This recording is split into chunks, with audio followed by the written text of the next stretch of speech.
sugar. How are you doing? Good. How am I coming in, KB? How am I coming in? You're good. You're good now that it's nice and clear. It's actually great. You're not actually driving yourself though, right? No, no, I pulled over. I pulled over. I ain't Okay, driving. good, good, good. Well, we were just showing. I was just showing the. We were just kind of doing like a vibe check there between Jiri and Khalil. And Khalil was saying one thing about this sugar, and I'm curious what your take is on this because Khalil was saying, it's a home game for him since he's fighting at home in Vegas, and that might be a little bit harder for him to get amped up. I am always curious for you guys, like the comfort of sleeping at home and being chill and relaxed before bed versus the uncomfortability that sometimes helps you click over into fight mode instead, right? Yeah, I'll be honest. My best performances have been when I've put myself in that uncomfortable situation Hmm. because it wakes your mindset up to realize that this is fight week. I can't be comfortable.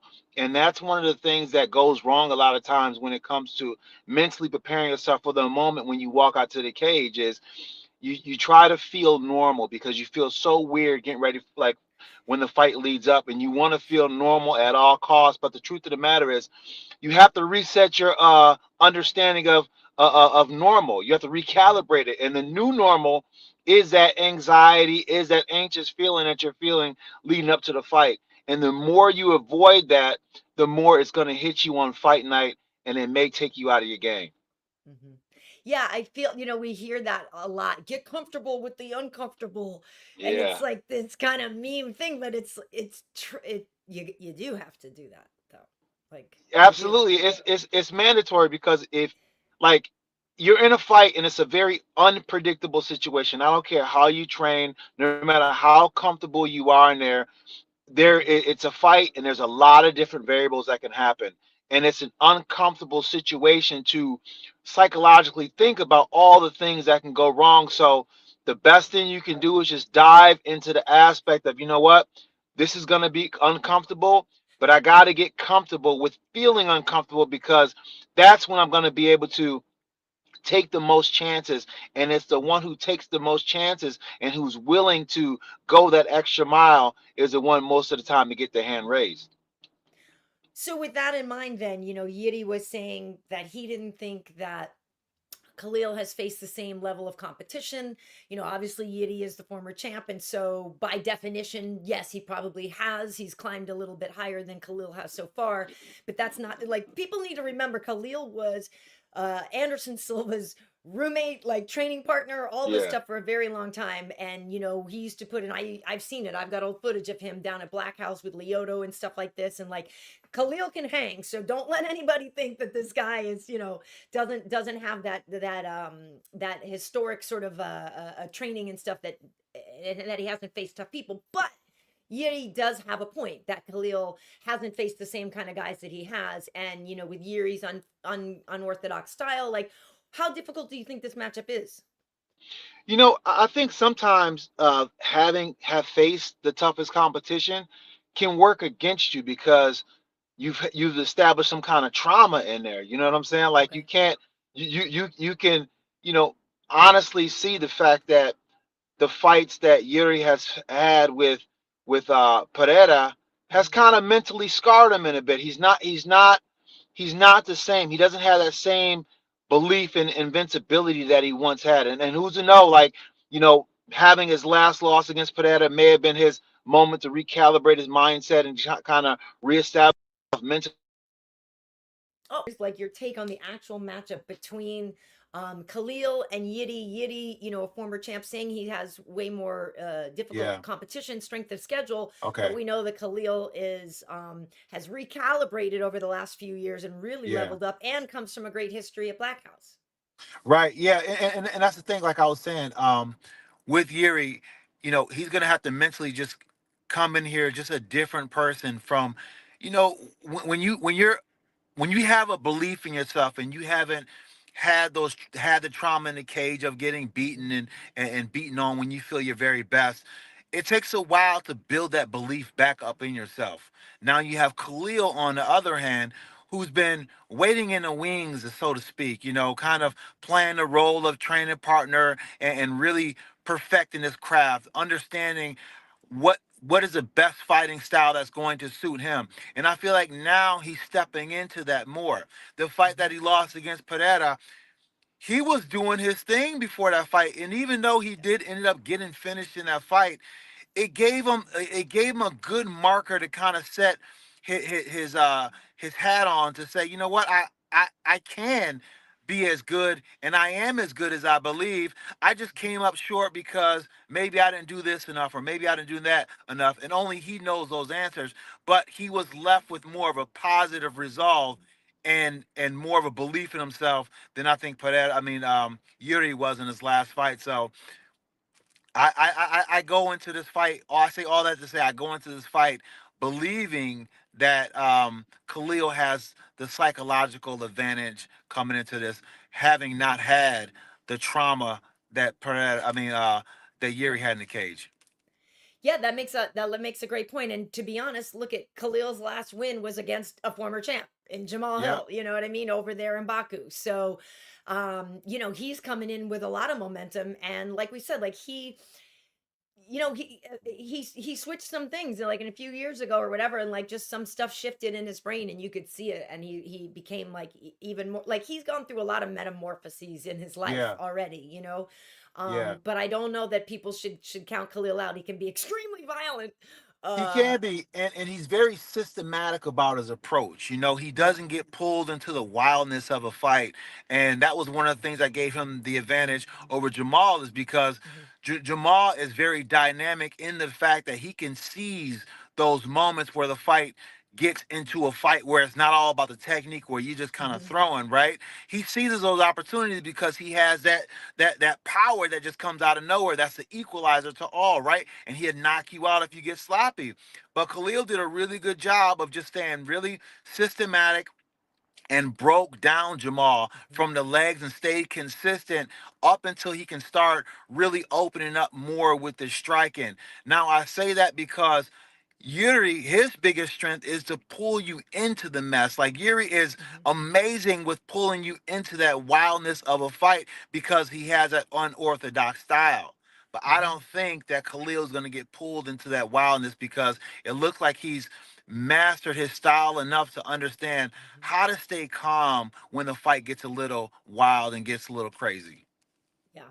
No, that makes a lot of sense. I'm curious then if we look at the main event. Before I was showing the vibes, and it's different now, right? Like Ankalaev, he's been the boogeyman and all this stuff, but like even I was showing at media day, like he was kind of smiling, like you can tell he's kind of feeling himself a little bit, you know what I mean? Yeah, And he's just like, no, wait, I am the champ here now. yeah, Like it's hard because it's hard, if you don't speak his language, it can be harder to connect. And even though a lot of people don't speak Portuguese, people are more used to connecting with the Brazilians, and their personalities are more outgoing. The whole Shama thing, like Alex is just more accessible, even if you don't speak his language. yeah.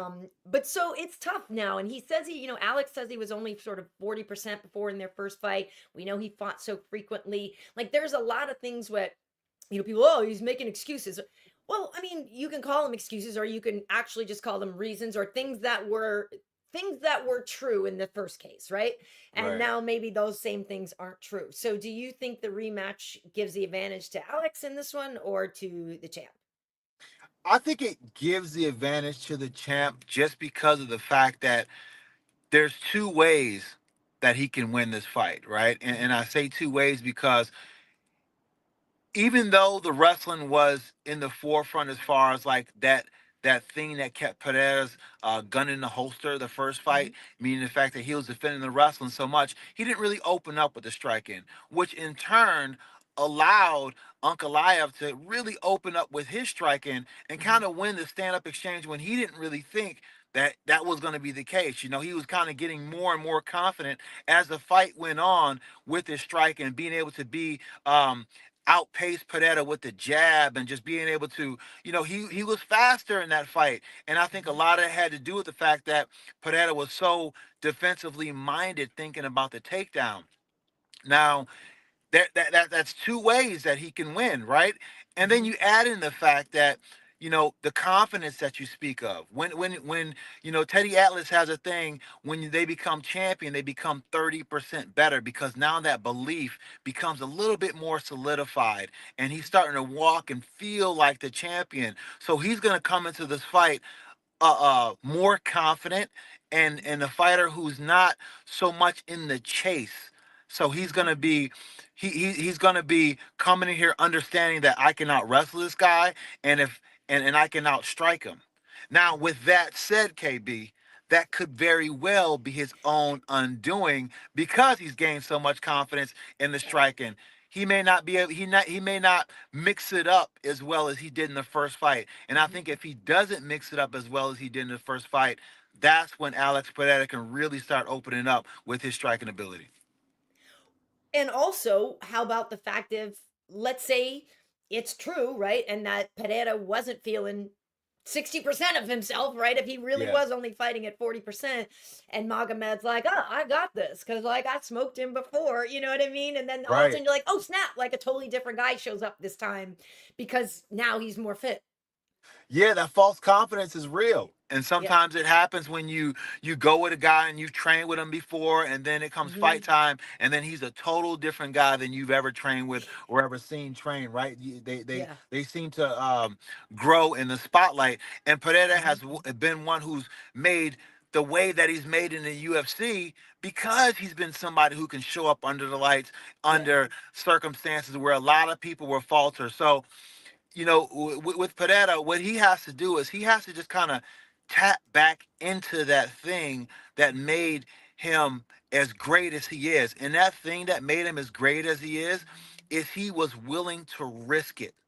He was willing Hmm. to risk it all. Every Yeah. single time he was willing to risk it all. And because he was willing to risk it all, he met people in a place where they were not willing to go. They didn't Hmm. want to go there. And then that kind of fed everything else. And then before you know it, he was having people beat before he even got in the Yeah. octagon. And the fight with Yuri was evidence of that because you had Yuri talking about this guy's got a shaman and he does black magic to win the Hmm. fight. And it's just like, hey, I'm a spiritual person, so I get that, Yeah. but at the same time, it's like, bro, we in here fighting. If I'm thinking about that, then I'm already cooked. Right. Yeah. No, that makes, I mean, you make a lot of sense that, I mean, we've known other fighters who've defeated people before they even set foot in there. That's very real. That whole thing is very, very real. Yeah. So I'm curious, like it's a hell of a matchup. I mean, but Magomed has been unbeaten for so long too. Yeah. There, that he's like so used to winning, and like there's that, I don't know. Yeah. I don't know, Well, man. It's a I hard, mean, so with Magomed though, like I know he's great at wrestling. I know he's yeah. great at wrestling, but I don't think he has the kind of wrestling that we are typically used to seeing from that part of the world. And by that I mean this. We have the Marabs, we have, the Khabibs, Uh-huh. the Makashevs who can do that takedown, rinse and repeat, hold down, ground and pound, and Hmm. they can do that ad nauseum and seem to never falter in their energy. Like they stay at that level the whole entire Hmm. fight because they've trained themselves during the fight to be able to work that pace. Now, training Right. yourself in a training situation is different than in a fight situation because if I'm in the fight, I gotta know that I'm gonna push myself with this wrestling pace Hmm. and know I'm going to get tired. I'm gonna expect to get tired, but I'm gonna know I also have the confidence that I can push through that Yeah. tiredness and I know on the other side of that I'm going to be just fine. But when you're Hmm. not used to implementing that kind of grueling kind of fight, it's hard to do it on fight night and really be effective with it because Hmm.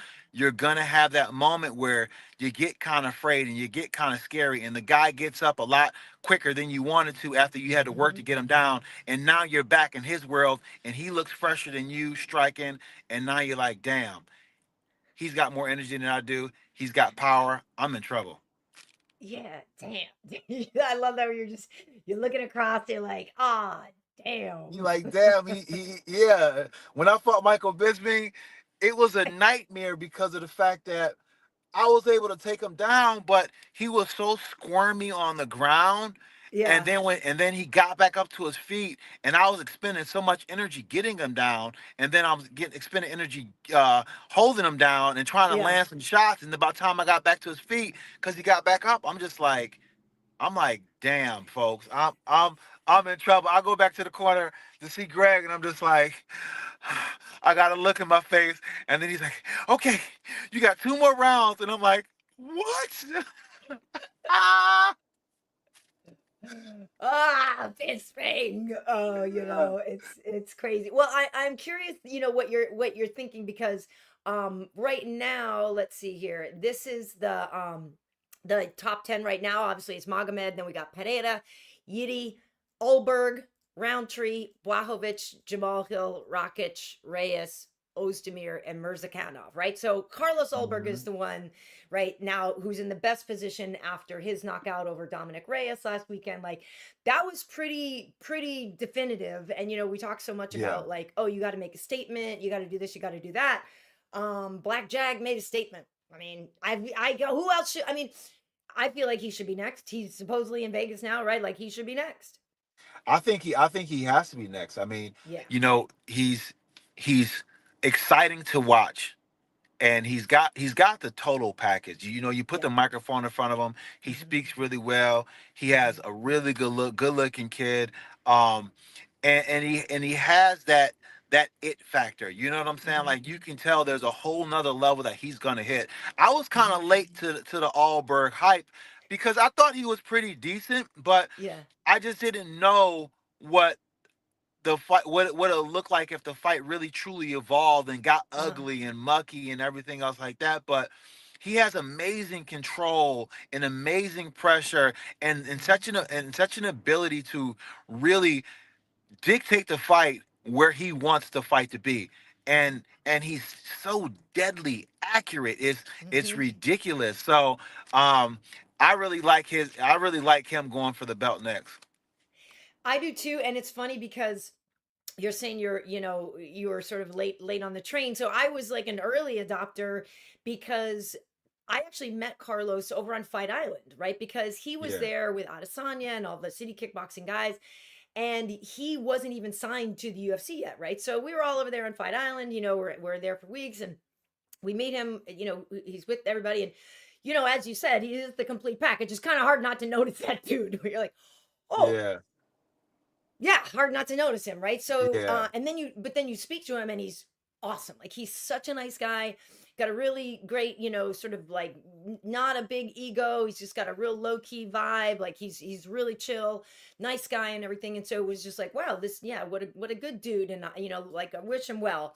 And same thing. So when he started in the UFC, I was like, okay, cool, here we go, got something going. But we were when who he's training with, and like the other, when you're like, well, you got Israel, and then you're like, well, he's not Israel, and you're like, well, yeah, no kidding, you know what I mean? And so it was like I feel like he almost had big shoes to fill coming in as part of that team, and there was like a lot of expectation on him, and like you're saying, he's been patiently building toward that, and I feel like now he's emerging as the guy that like we see could have been there, and he's taking the lessons that he's seen from his teammates and growing with them as they evolve and everything. Like he is getting up there, and I think, yeah, he's done it like the right way, step by step, and earned it. I will say the one thing is I kind of want him to be like a little bit more mouthy.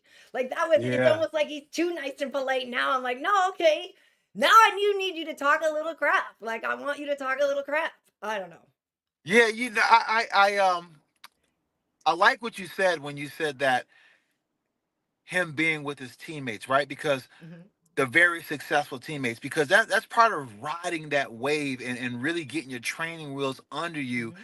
in order to understand what the next level requires, right? Hmm. Kamaru Usman, before he came, you know, the world champ and all those things, I used to bring him with me everywhere, most places where I went to really get understanding of what it was like to truly be in that position, to be in that Hmm. spot.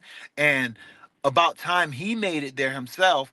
it wasn't, oh, it was kind of like, oh, I've been here before. Hmm. I've been here before. So he understood how to navigate himself in the situation and avoid some of the pitfalls that I fell through. So it becomes Hmm. such a great learning experience. And Carlos is on that wave right now where Hmm. he's got a chance to see his teammates, become champions, Hmm. lose the belt, become champions again. So he kind of understands like what it's truly about.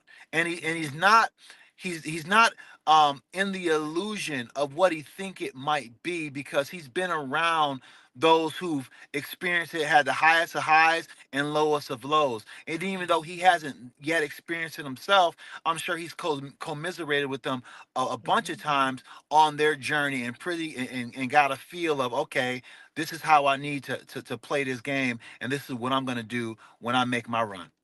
Hmm.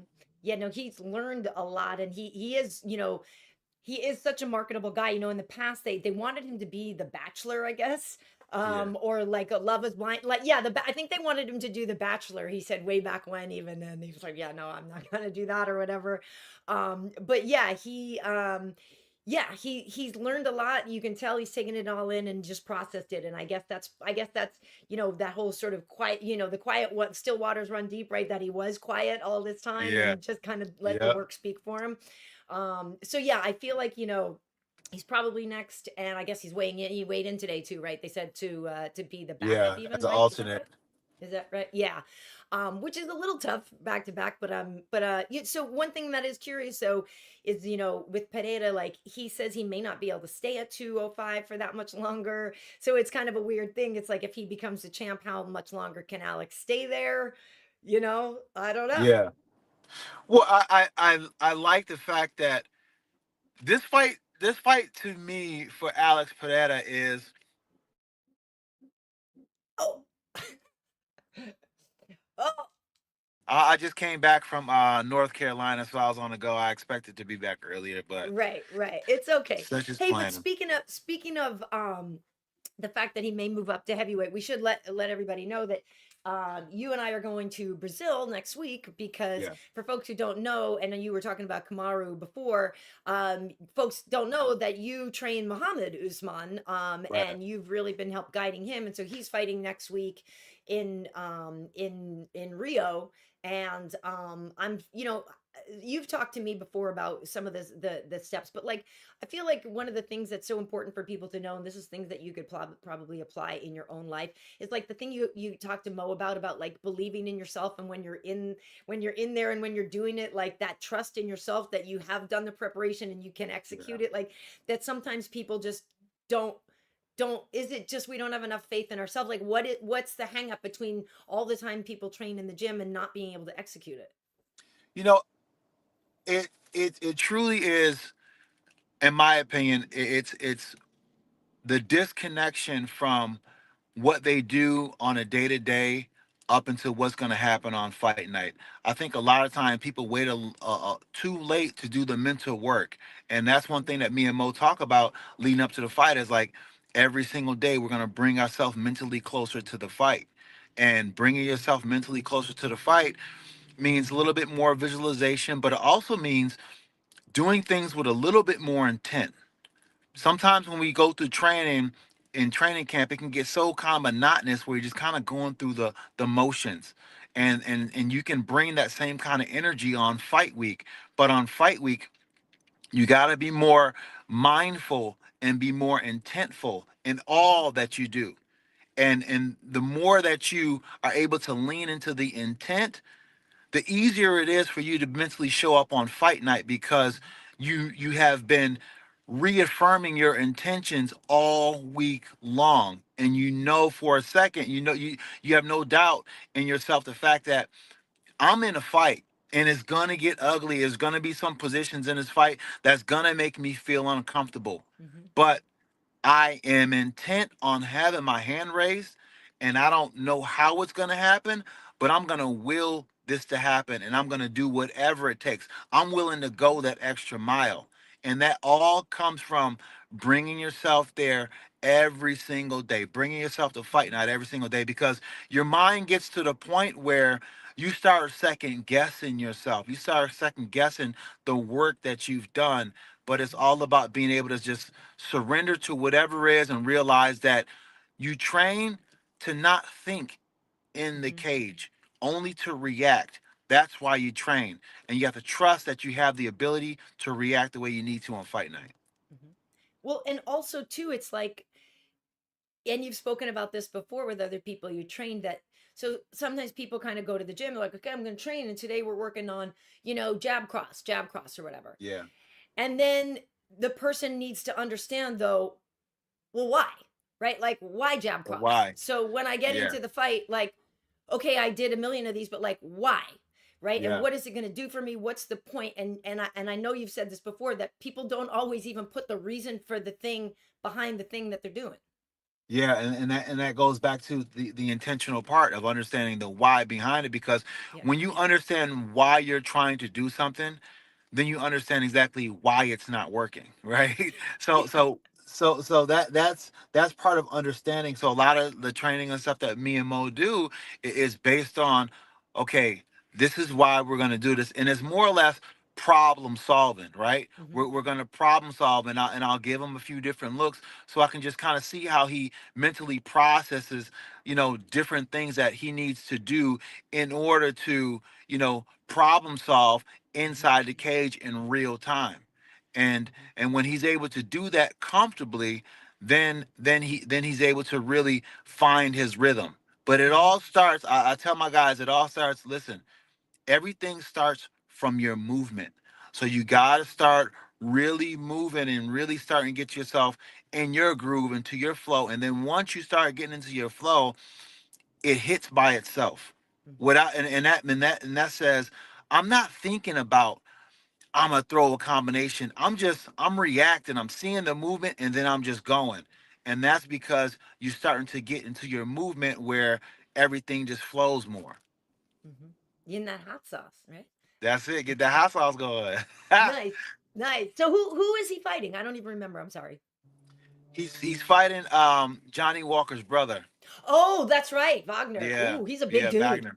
Yeah. Oh, Yeah. he's a big dude. He's got great leg locks. He's Yeah. got some pretty decent power. Hmm. Mo's got a tough fight. He's gonna be in Yeah. for a dog fight. But that's how we've been training all camp.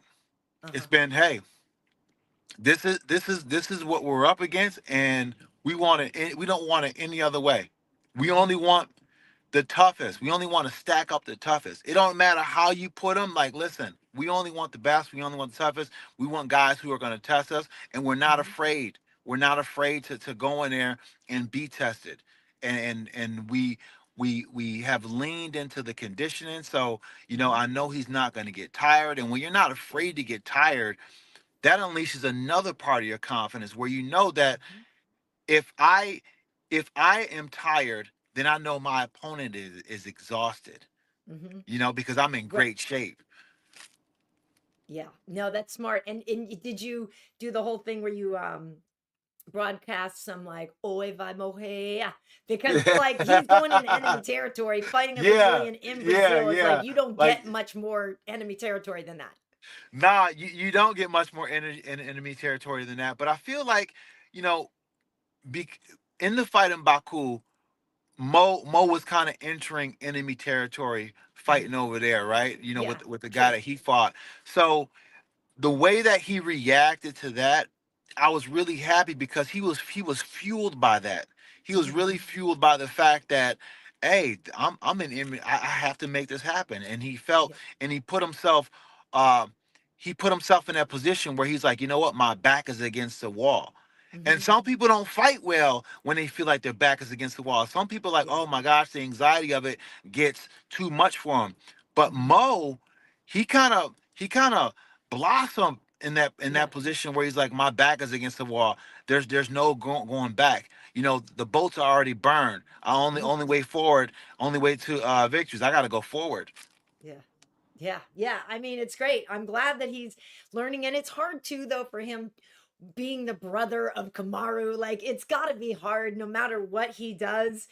You know what I Yeah. mean? After coming after Kamaru, it's just like, man, oh man, those are some big shoes, you know? It is, and in a lot of ways, it's not even just the expectations, you know, inside the cage. It's even outside of the cage as well, too. Mm-hmm. You know what I'm saying? Like people somehow believe that, his brother's success, you know, it it glows on him, meaning that he gets all the shine from it as Right. well, too, with all the money and the win. You know what I'm Yeah, saying? It's like, no. nah, I'm in here trying to get it just like my brother did, and I have to pay my own way. And Yeah. he's really stepped into that, and stepped into the fact that, you know what, I'm here to carve out my own path. Mm-hmm. And Nice. that's one of the things that he's really been, stepping in and being really proud of, is like, you know what, I love my brother, but I really want to step into my own path, and really show people who Muhammad Usman is. Nice, nice. Well, I'm looking forward to it. And like I said, folks, Rashad and I will both be down in Rio for that. So which is great. And look at, I know you got to keep driving, Sugar. I got to ask you about one other thing Yeah. because I did say I was going to get into some pop culture stuff too, and I do want Okay. to ask your Okay. take on this because a lot of people are pissed off that Bad Bunny is playing the Super Bowl halftime, but if you look at look, dude, look at this. I want to can people see this well enough? He has 78,136,675. That's how many monthly listeners he has on Spotify. Seventy-eight Yeah. million 136,675. His most popular song on Spotify has over 1 billion views. Like I Wow. don't I can't, I'm not here for anybody that's like, I don't even know who he is. Like you do.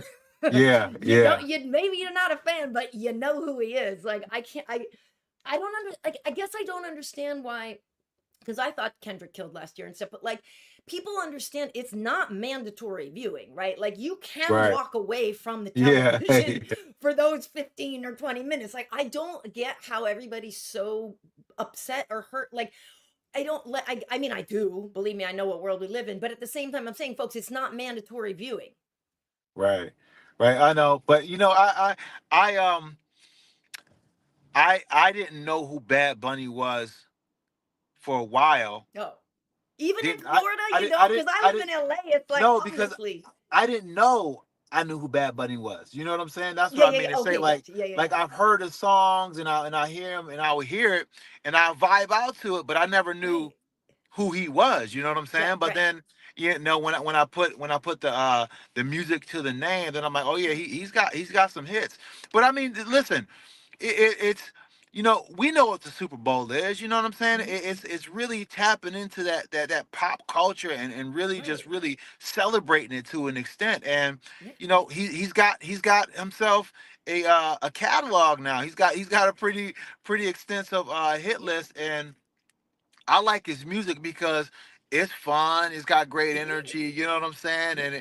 And um after last year's Super Bowl, you know what I'm saying? You don't want to hit him with too heavy, too Yeah. heavy Yeah. I back know to back a shows in lot a of people row. were hurt.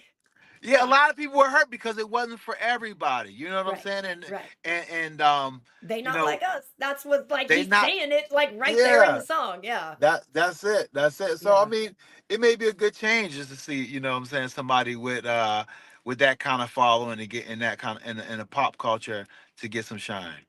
Yeah, it is definitely going to be more upbeat and everything. I guess what's the people who are complaining about it are like, "Oh, they're not going to, he's not going to sing anything in English." Like, well, okay, but do you not listen to music? I don't know. Maybe it's just because I listen to other kind of music, and people around the world who don't speak English necessarily can still listen to our music. Like, I guess it's the whole thing about the closed mind and the closed ears that I just don't understand. And again, like the music's fun. I live in Los Angeles, though. Like, you can't Right.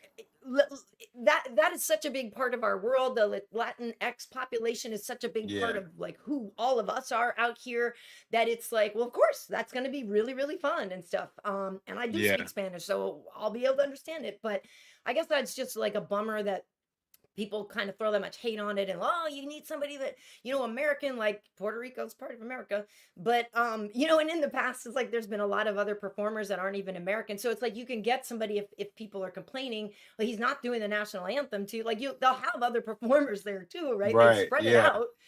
But again, it's not mandatory viewing, like you can walk away. Right. Yeah, 100%.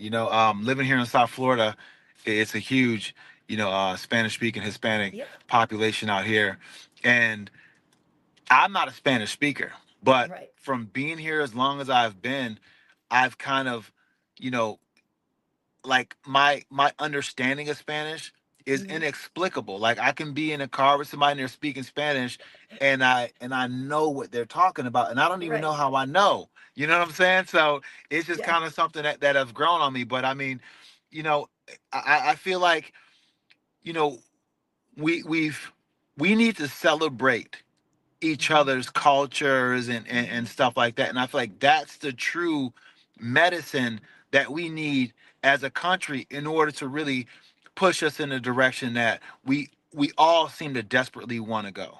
We all Yeah. want to have a better future for our family and everything else Yeah. like that. But we can't pull in different ways. We all got to realize and celebrate the differences that we have in each other.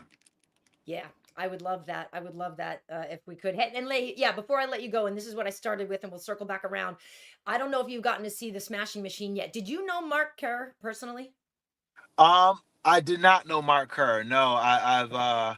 I trained with Mike Van Arsdale, and Mike Van Arsdale Right. was training partners with Mark Kerr. So I would hear a lot of stories about Mark Kerr. So I felt like I've known Mark Kerr for a long Yeah. time.